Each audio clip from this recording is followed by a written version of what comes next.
everybody, Debbie here with Garden Style. So this is the second part of my Grow More in 24 series to kind of cover with you what we should be finishing up during the month of March.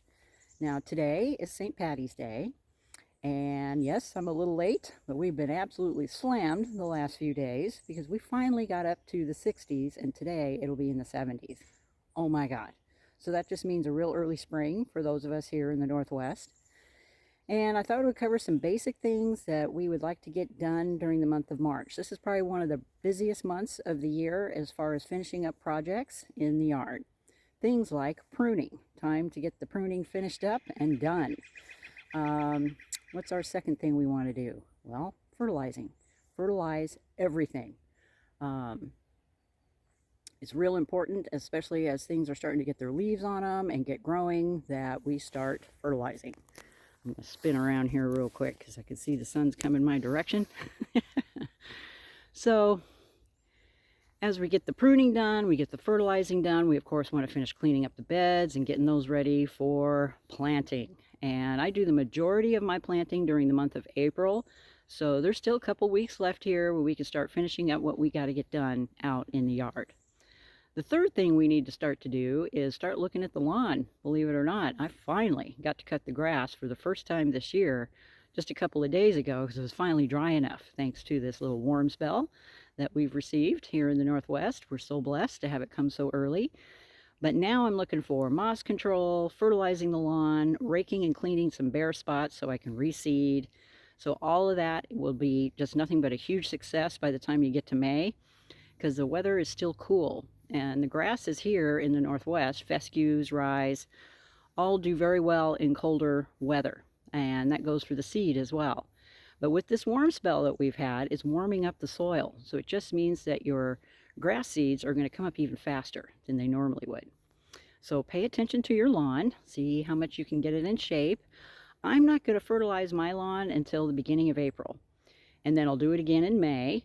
And then that's it. By the time you get into June, July, and it starts to get really hot, no need to be fertilizing the lawn until you get back into the fall, which is September and October. So I'll fertilize mine about 4 times a year, and that's all it needs. Right now it looks so luscious and green, you think to yourself, oh my gosh, it may not need any food, but it does. It's starving.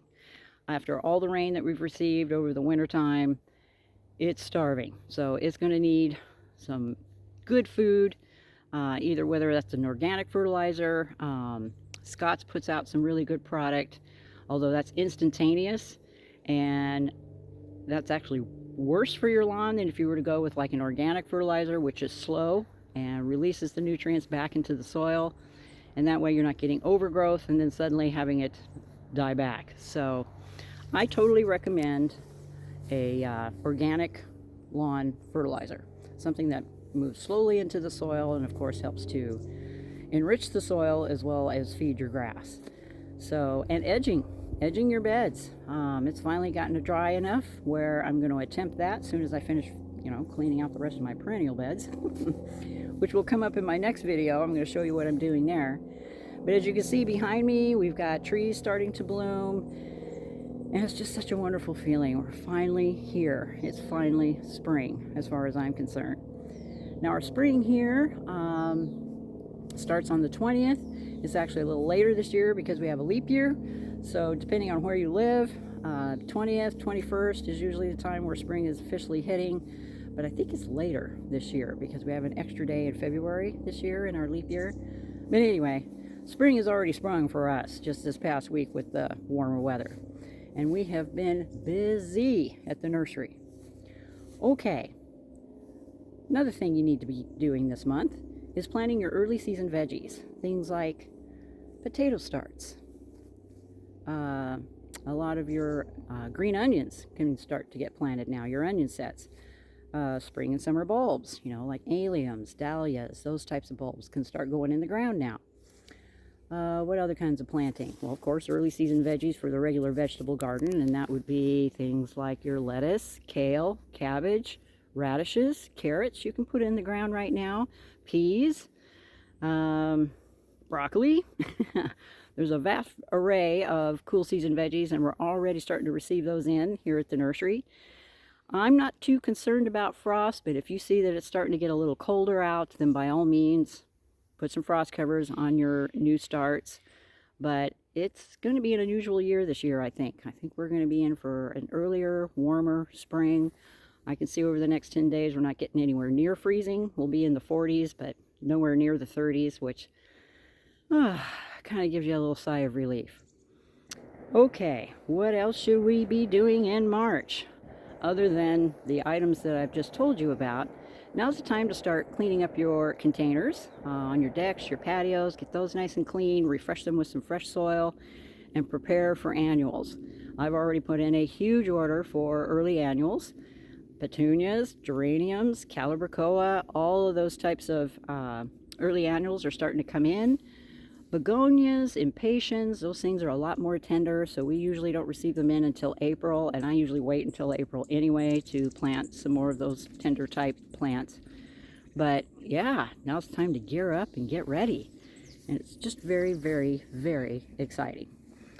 I'm noticing all kinds of greens starting to come up, and I find this month to be the easiest month for doing garden cleanup just because not everything has grown up yet and filled out with all of its leaves. So it's the easiest time to start pruning and cleaning rather than saving it all for April. Now I've also noticed the birds are back. So clean up your bird feeders, start putting out the bird seed for them, because this is the most important time of the year during spring, during their mating season. Soon they're going to have little babies, and those will come up in April and May.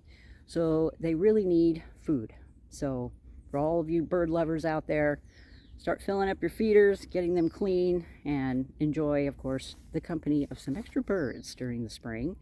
I've noticed with each passing day that it's getting a little louder and noisier in the early morning than what it's been. And it's just a nice thing to hear. Okay, so those are some of the basic things that you need to start getting finished up here in March before we really get serious about planting. In my next video, I'll probably cover what I'm doing in the perennial bed as far as getting it cleaned up and ready to go. And several videos after that, I'll probably be covering some new plants because we are getting a ton of them in to the nursery right now. We've just been hammered the last couple of weeks getting ready for spring, and just in time too before this warm weather hit. So there you go, a brief rundown on what to do in your March garden. I hope you all are having a fantastic St. Patty's Day. I'm going into work today. It's still early this morning as I'm shooting this video, and prepare for another really busy day, but it's just so, it always just refreshes me, and it's just so nice to see all the excitement from all the gardeners who are walking in going, oh, finally some more weather. So, and everybody's stocking up on some early season plants. So there you go. I'll probably take you on a little brief tour in the nursery as soon as I get there to kind of show you what we're up to there. We've already filled up our fountains. We've got those running. We're filling up bird baths, and the birdies are already using them. So yeah, here we are. We're finally made it. And I hope to cover a whole lot more. And we'll definitely be covering a whole lot of new plants over the coming months as we get into planting season. It's here, finally. All right, you guys. Enjoy the little tour that's coming at the end of this video. And we'll talk soon in the next one.